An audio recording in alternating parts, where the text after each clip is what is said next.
Hello everyone, मैं ममतेश गुप्ता। आज देखेंगे 8th class political science NCERT chapter 3 और इस चैप्टर का नाम है संसद तथा कानून का निर्माण। और जो 2024 वाली एनसीईआरटी में करा रही हूँ, मैंने न्यू बुक खरीदी है। उस बुक में इसका जो चैप्टर का नाम है वो 3 है, जबकि अगर आपके पास पुरानी बुक होगी तो उसमें भी इस चैप्टर का नाम ही 3 होगा।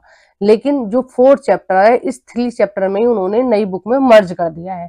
पुरानी बुक में 3 चैप्टर और 4th चैप्टर अलग अलग है, लेकिन जो न्यू बुक है उसमें 3 चैप्टर और 4th चैप्टर दोनों को मर्ज कर दिया है, एक में ही 3 में ला दिया है। ठीक है, उन दोनों ही चैप्टर में से कुछ टॉपिकों को काट दिया है, दोनों को एक कर दिया है।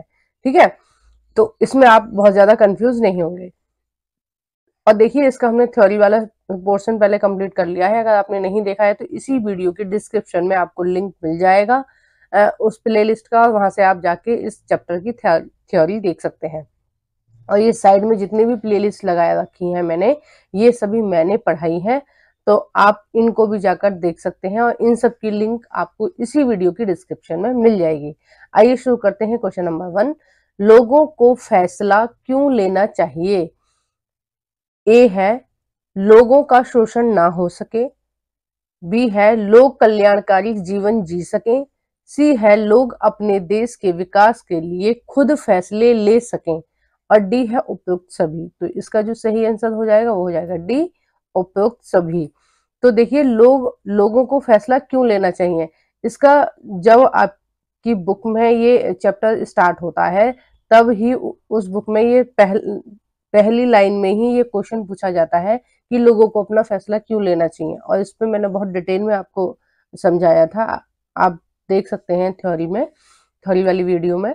तो जो अंग्रेज थे, हमारी आजादी से पहले और स्वतंत्रता जब संग्राम चल रहा था, उस टाइम पे क्या कर रहे थे, वो मनमानी ढंग से हम पर अपने फैसलों को थोप रहे थे, क्योंकि हमारे यहाँ के लोगों को अधिकार नहीं था कि वो अपने फैसले खुद ले सकें, क्योंकि हमारे देश में लोकतंत्र नहीं था। अब हमारे देश में लोकतंत्र है, और उस लोकतंत्र की शुरुआत क्यों हुई है? ताकि लोग अपने फैसले ले सकें। तो लोग अपने फैसले डायरेक्ट नहीं लेते हैं। लोग अपने फैसले कैसे लेते हैं? लोग यानी प्रजा या जनता जिस व्यक्ति को अपना नेता चुनती है, वो नेता विधानसभा में या फिर संसद में जाकर जो जनता होती है उसकी बात को रखते हैं, और उससे संबंधित सही निर्णय लिए जाते हैं जो जनता के लिए कल्याणकारी होती है। ठीक है, तो ये सारी हेडिंग इसी बात में है। ठीक है, क्वेश्चन नंबर 2, भारत में आम चुनाव में पहली बार कब ईवीएम का प्रयोग शुरू हुआ? तो जब आप बहुत पहले वोट डालने जाते होंगे, मतलब आपने तो शायद नहीं देखा होगा बैलेट पेपर, है ना? तो पहले क्या होता था, एक बैलेट पेपर होता था, उस पे मतलब एक पेपर होता था, उस पे मोहर लगाई जाती थी, है ना? मोहर से वोट डलती थी। लेकिन आजकल एक नई मशीन चल रही है, और ये किस तरह की मशीन है कि आप जाते हैं, आप सभी लोग वोट डालते होंगे जो भी मेरी वीडियो देख रहे हैं। ज्यादातर अगर 8th क्लास में पढ़ रहे हो तो शायद नहीं करते होंगे, लेकिन अगर कोई और 8th क्लास के अलावा कोई और देख रहा है तो मेरी वीडियो को, तो वो सभी लोग वोट डालते होंगे। और जब आप वोट डालने जाते हैं, जब आप वहां पर वोट डालने के लिए खड़े होते हैं, तो वहां पे एक मशीन होती है, उसमें बहुत सारे बटन होते हैं, उन बटनों के सामने लिखा होता है कि आप किस व्यक्ति को अपना वोट देना चाहते हैं, मतलब चिन्ह लिखे होते हैं। तो आपको पता है कि आपको जिसको वोट देना है उसका चुनाव चिन्ह क्या है, तो आप उस पर बटन दबाएंगे और आपकी वोट डल जाएगी। लेकिन पहले वाला जो प्रोसेस था वो बहुत लंबा था, और सबसे बड़ी समस्या उसकी ये थी कि भारत एक बहुत बड़ा देश है, और उसमें जो वोटिंग है वो बहुत बड़े लेवल पर वोटिंग होती है। तो उसके लिए बैलेट पेपरों की जरूरत थी। तो पेपर कैसे बनाए जाते हैं? लकड़ियों को काट कर बनाए जाते हैं, वनों को काट के बनाए जाते हैं। तो जो ईवीएम आया उसका सबसे बड़ा बेनिफिट ये हो गया कि बहुत सारे पेड़ कटने से बच गए। ठीक है, अब मशीन है तो मशीन में पेपर वेपर की कोई जरूरत होती नहीं है। आप बटन दबा के आओगे, आपकी वोट डल जाएगी। ठीक है, तो ये इस मशीन की शुरुआत सबसे पहले हुई थी 2004 में। नेक्स्ट देखते हैं, और देखो बहुत ज्यादा क्वेश्चन पूछा जाता है ईवीएम से, आप इसको ध्यान से रख लीजिए। क्वेश्चन नंबर 3, निम्नलिखित में से संसद के क्या कार्य हैं? ए है संसद जनता का प्रतिनिधित्व करती है, बी है संसद सरकार को नियंत्रित करती है, सी है किसी देश को लोकतांत्रिक होने के लिए संसद अनिवार्य है। तो इसका जो सही आंसर हो जाएगा वो हो जाएगा 4, कि ये बिल्कुल सही बात है। अगर कोई देश लोकतांत्रिक है तो उसमें संसद होना जरूरी है। संसद का क्या मतलब है? संसद का मतलब है जो जनता अपने प्रतिनिधियों को चुनकर भेज रही है, यानी कि वो जनता का प्रतिनिधित्व कर रहे हैं जो व्यक्ति, जनता अपनी बात को या प्रजा अपनी बात को संसद तक लेके जा रही है, सरकार तक पहुंचा रही है ना। तो ये काम जनता की बात को सरकार तक पहुंचाने का काम कौन कर रहा है? संसद कर रही है। संसद में जो नेता बैठे हैं, एमपी बैठे हैं, वो कर रहे हैं, है ना। तो किसी भी देश को लोकतांत्रिक होने के लिए क्या जरूरी है? संसद जरूरी है। और संसद क्या करती है? सरकार को नियंत्रित करती है। ठीक है, थ्योरी में मैंने पढ़ाया था कि किस तरह से जो नेता है वो जो जब इसकी कार्यवाही होती है संसद की, तो किस तरह से उसको नियंत्रित करते हैं, और जो सरकार है उससे सवाल पूछे जाते हैं कि आपने कितना काम किया है, कितना बाकी है, कितने पैसे आपने निकाले हैं और उसको कौन कौन सी परियोजना में खर्च किया है। तो ये क्या है? एक तरह से सरकार को नियंत्रित करना है। अगर संसद में बैठे हुए एमपी सरकार से सवाल नहीं पूछेंगे, विपक्ष के नेता अगर सरकार से सवाल नहीं पूछेंगे, तो सरकार मनमानी ढंग से पैसे निकाल लेगी और उसका कोई भी हिसाब कहीं भी नहीं देगी, और जितनी मर्जी आएगी कोई भी नेता उतने पैसे खा सकता है। अब नहीं खा सकते लोकतंत्र में, क्योंकि लोकतंत्र में हर चीज का आपको हिसाब देना पड़ेगा संसद के अंदर। नेक्स्ट देखते हैं क्वेश्चन नंबर 4, लोकसभा में कितने सदस्य निर्वाचित होते हैं? देखो, निर्वाचित का मतलब है कि जो सदस्यों को आप वोट डालते हो, मतलब जिन लोग, जो नेता वोट से चुने जाते हैं, ठीक है, यानी कि वो आपके जहां पर भी आप रह रहे हो वहां पर वो खड़े हुए हैं और आप वोट डाल के उनको चुन रहे हो, तो वो होते हैं निर्वाचित। ठीक है, ये किसकी वजह, ये किसके द्वारा होते हैं निर्वाचित? ये होते हैं जो लोग वोट डालते हैं, वोट वोट अपना बहुमत पाकर जो सत्ता में आ रहे हैं, जो नेता बन रहे हैं, जो मुख्यमंत्री बन रहे हैं, किसी भी पद पे बैठ रहे हैं, प्रधान के पद पर, एमपी के पद पर, एमएलए के पद पर, जो वोट वोट के द्वारा आ रहे हैं, वो कौन से होते हैं? निर्वाचित। ये चीज ध्यान रखना, ठीक है। ये शब्दों का ही खेल होता है, मेन एनसीईआरटी में क्या है, शब्दों का खेल है, बच्चे शब्दों को नहीं समझ पाते हैं। तो लोकसभा में कितने सदस्य निर्वाचित होते हैं? ए है 272, बी है 277, सी है 543 और डी है 545। तो इसका जो सही आंसर हो जाएगा वो हो जाएगा 543। ये हो जाएगा 543। नेक्स्ट देखते हैं क्वेश्चन नंबर 5, लोकसभा में सरकार बनाने के लिए कितने सांसदों की जरूरत होती है? देखो, इतने तो टोटल होते हैं, है ना। टोटल कितने होते हैं? 543। कौन से होते हैं? निर्वाचित। अब इसमें प्लस होंगे 12। 12 कौन से होंगे? जो मनोनीत करते हैं राष्ट्रपति जी। मनोनीत का मतलब है कि उनको जो भी व्यक्ति ऐसा लगता है कि वो जो एमपी है ना, उसके उस एमपी बनने के योग्य है, किसी भी विभाग का व्यक्ति, या फिर वो कोई आईएएस अधिकारी है, उसको भी मनोनीत कर देते हैं राष्ट्रपति जी कि हाँ ठीक है, ये इस विभाग को देखेगा, है ना।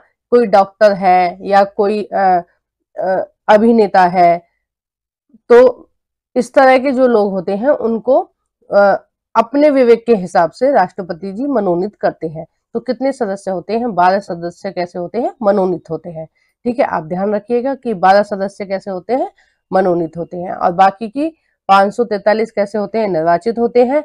और अब देखिए, लोकसभा में सरकार बनाने के लिए कितने सांसदों की जरूरत होती है?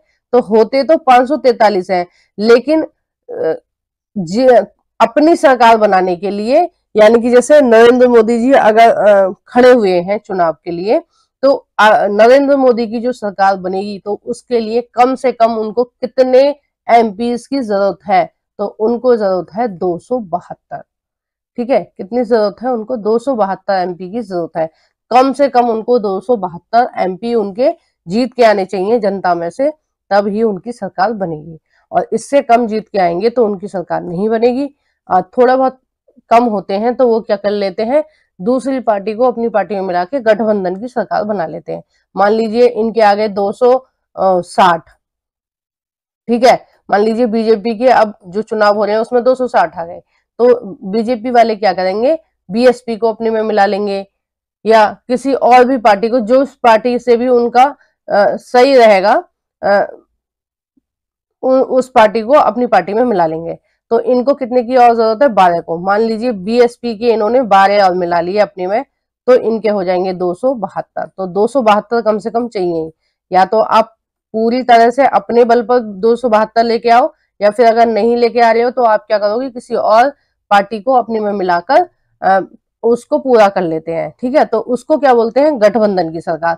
जब किसी दूसरी पार्टी के जो एमपी होते हैं अपनी पार्टी में मिलाकर जब सरकार बनती है तो उसको बोलते हैं गठबंधन की सरकार। और जब जो नेता है वो अपने दम पर, यानी कि अगर नरेंद्र मोदी जी के 272 एमपी जीत कर आए या उससे ज्यादा जीत कर आए, तो उनकी जो सरकार का नाम होगा वो होगी पूर्ण बहुमत की सरकार, ठीक है। जब 272 जीत के आएंगे या इससे ज्यादा जीत के आएंगे तो हो जाएगी पूर्ण बहुमत की सरकार। अगर 260 या आप ये समझ लीजिए कि 272 से कम लोग जीत के आएंगे, एमपी कम जीत के आएंगे बीजेपी के, तो फिर बीजेपी को किसी दूसरी पार्टी के जो एमपी हैं वो अपनी पार्टी में शामिल करने पड़ेंगे। तो फिर कितने, उस सरकार को क्या बोलेंगे, गठबंधन की सरकार बोलेंगे, ठीक है। नेक्स्ट देखते हैं क्वेश्चन नंबर 6, सांसद के कितने अंग होते हैं, ए 2, बी 3, सी 4, डी बदलते रहते हैं। तो ये फिक्स है, संसद के कितने अंग हैं, 3, राज्यसभा, लोकसभा और राष्ट्रपति, ठीक है। क्या क्या है, राज्यसभा, लोकसभा और राष्ट्रपति, ठीक है। कोई भी जो विधेयक है जो पास होना है या कोई भी कानून है जो पास होना है तो राज्यसभा में भी पास होना बहुत जरूरी है, लोकसभा में भी पास होना बहुत जरूरी है, और जब दोनों सदनों से पास हो जाता है तो लास्ट में उस पर राष्ट्रपति जी के सिग्नेचर होने अनिवार्य हैं। जब तक वो कोई भी कानून दोनों सदनों में पास नहीं होगा और दोनों सदनों में पास होने के बावजूद राष्ट्रपति जी के सिग्नेचर नहीं होंगे, जब तक वो कोई भी विधेयक या कानून देश में लागू नहीं हो सकता, ठीक है। नेक्स्ट देखते हैं क्वेश्चन नंबर 7, लोकतंत्र की शक्ति किस में समाहित है, ए राज्यसभा, बी लोकसभा, सी संसद, डी राष्ट्रपति। तो लोकसभा की जो पूरी शक्ति है वो किस में समाहित है, संसद में, क्योंकि संसद में जितने भी नेता बैठे हैं वो प्रतिनिधित्व कर रहे हैं किसका, जनता का, क्योंकि जनता ने उनको चुनकर भेजा है, ठीक है। तो वो किसके कहने पर वहां गए, किसके वजह से वहां गए संसद में, जनता की वजह से गए, क्योंकि जनता ने उनको वोट दी है। नेक्स्ट देखते हैं क्वेश्चन नंबर 8, गठबंधन की सरकार कितनी पार्टियां मिलकर बना सकती है। अभी मैंने गठबंधन की सरकार आपको ऊपर समझा दी है, तो यहाँ पर हम आगे बढ़ेंगे। ए है 2 पार्टियां, सी है 3 पार्टियां, सॉरी बी है 3 पार्टियां, सी है 4 पार्टियां और डी है 2 या 2 से अधिक दल मिलकर। तो इसका जो सही आंसर हो जाएगा वो हो जाएगा डी, कि ऐसा कुछ फिक्स नहीं है कि 2 या 3 पार्टी मिलकर ही गठबंधन की सरकार बना सकती हैं। कितनी भी पार्टियां, गठबंधन की सरकार बनाने के लिए कम से कम तो 2 पार्टी होंगी, जब भी तो गठबंधन होएगा 2 लोगों में, और कम से कम तो 2 होने चाहिए और अधिक से अधिक कितने भी हो सकते हैं। तो कितनी भी पार्टियां मिलकर क्या बना सकती हैं, गठबंधन की सरकार बना सकती हैं। क्वेश्चन नंबर 9, निम्नलिखित में से कौन सी पार्टी क्षेत्रीय दल या राज्य दल है। देखिए कुछ पार्टी होती हैं जो नेशनल पार्टी होती हैं, यानी कि पूरे देश में उनके जो प्रत्याशी हैं वो चुनाव के लिए खड़े होते हैं, ठीक है, चुनाव लड़ते हैं। और कुछ पार्टी ऐसी होती हैं जो क्षेत्रीय पार्टी होती हैं, यानी राज्य पार्टियां होती हैं, यानी कि उनके जो नेता हैं वो किसी क्षेत्र विशेष में ही होते हैं। जैसे आम आदमी पार्टी पहले क्या थी, पहले राज्य पार्टी थी, यानी कि पहले केवल और केवल दिल्ली में थी, अब धीरे धीरे क्या है वो एक राष्ट्र पार्टी बन गई है, क्योंकि उसके जो एमपी हैं उसके जो नेता हैं, है ना, वो हर जगह मिलेंगे आपको। पंजाब में है उनकी सरकार, और यहाँ दिल्ली में, गुजरात में, हर जगह उनके एमपी खड़े हो रहे हैं। तो इन्होंने यही पूछा है कि कौन सी पार्टी इनमें कैसी है, क्षेत्रीय दल की पार्टी है या राज्य दल की पार्टी है। तो ए है बहुजन समाज पार्टी, तो ये तो नेशनल पार्टी है, बीएसपी है ये, है ना। तो ये क्या है, नेशनल पार्टी है। बी है कम्युनिस्ट पार्टी ऑफ इंडिया, ये भी एक नेशनल पार्टी है, यानी कि इनके जो प्रत्याशी हैं वो पूरे देश में है, ठीक है। सी है ऑल इंडिया तृणमूल कांग्रेस, और डी है नेशनलिस्ट कांग्रेस पार्टी। तो इसका जो सही आंसर हो जाएगा 9 का, वो हो जाएगा आपका तीसरा, ऑल इंडिया तृणमूल कांग्रेस। देखो ये डीएसएसबी में भी क्वेश्चन पूछा गया था, और ये टीजीटी में क्वेश्चन पूछा गया था, डीएसएसबी की टीजीटी में आया था कि इसके बारे में पूछा गया था, तृणमूल कांग्रेस के बारे में, ठीक है। तो मुझे याद था, इसलिए मैंने इससे रिलेटेड भी क्वेश्चन इसमें डाला है, ठीक है। मैं पूरी कोशिश करती हूँ कि ज्यादा से ज्यादा चीजों को मैं आपको अच्छे से अच्छे समझा पाऊं, और मैं अपने अनुभव के आधार पर आपको अच्छे से अच्छे क्वेश्चनों को बनाने की कोशिश करती हूँ, ठीक है।